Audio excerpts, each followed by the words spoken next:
பத்தி எல்லாரும் தெரிஞ்சுக்கிட்டீங்களா? ஃபைபர் எல்லாம் மந்த்லி ஒன்ஸ் ஆவது நீங்க லெமன் ஜூஸ் குடிக்கணும். நம்மளோட இன்டர்னல் ஆர்கன்ஸை க்ளீன் பண்ணும். புரியுதா? நம்ம குடல் எடுத்து லிவர் எடுத்து அழுக்கா இருந்ததுன்னா வெளியே எடுத்து விம்பார் போட்டு ஏரியல் போட்டு கழுவி காய வச்சு உள்ள போட்டுக்க முடியுமா? ஸோ நம்மளுக்கு கண்ணுக்கு தெரியாத ஆர்கன்ஸை க்ளீன் பண்ணுறதுக்கு சிட்ரஸ் ஃப்ரூட்ஸ், லெமன் ஜூஸ் சாப்பிடணும், நல்லா ஆரஞ்சு சாப்பிடணும், நெல்லிக்காய் சாப்பிடணும். இதெல்லாம் என்ன பண்ணணும்னா நம்மளுடைய குடல் இன்டர்னல் ஆர்கன்ஸை க்ளீன் பண்ணிடும். புரியுதா? நீங்கள் எல்லாரும் ஹெல்த்தியாக சாப்பிடணும். ஜங்க் ஃபுட் சாப்பிட்றது ஒரு ஃபேஷன் நினைக்கிறீங்க. Not at all. Junk food சாப்பிட்றதுனால நம்ம டிசீசஸ் தான் வெல்கம் பண்ணுறோம்.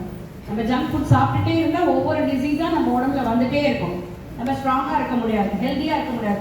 அப்போ நம்ம நல்லதாக யோசிக்க முடியாது, நம்ம மூளை வேலை செய்யாது. புரியுதா?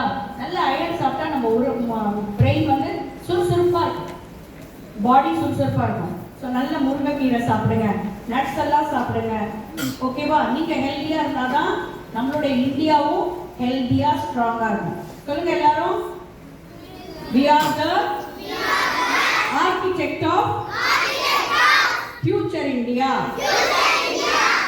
நாம ஹெல்த்தியா இருப்போம், எங்க நாட்டையும் ஹெல்த்தியா வச்சுப்போம்.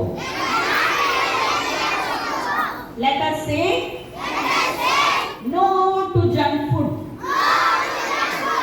Pizza சாப்பிடுவீங்களா? Burger, donut, oily food mixture,